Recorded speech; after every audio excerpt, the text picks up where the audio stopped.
प्रसिद्ध अभिनेते जॅकी श्रॉफ यांनी आपल्या व्यस्त वेळापत्रकातून वेळ काढत माथेरान येथे भेट दिली।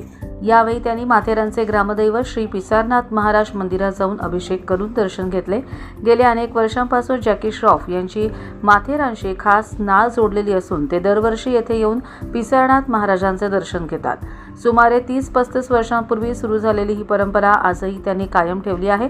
आपल्या प्रत्येक महत्त्वाच्या कामापूर्वी मंदिरात दर्शन घेण्याची त्यांची श्रद्धा असल्याचं सांगितलं जातं। दर्शनानंतर त्यांनी आपल्या जुन्या मित्रमंडळींना भेट देत शार्लेट लेक परिसरातील प्रसिद्ध बटाटा वड्याचा आस्वाद घेतला। तसंच कदम टी स्टॉल येथे जाऊन स्थानिकांशी संवाद साधत जुन्या आठवणींना उजाळा दिला। माथेरानमधील स्थानिकांशी असलेले जिव्हाळ्याचे संबंध आणि साधेपणामुळे जॅकी श्रॉफ यांची भेट विशेष ठरली। त्यांच्या या भेटीमुळे पर्यटक आणि स्थानिकांमध्ये उत्साहाचे वातावरण निर्माण झाले। कर्जत लाईव्हसाठी नितीन पारधी, नेरळ, माथेरान।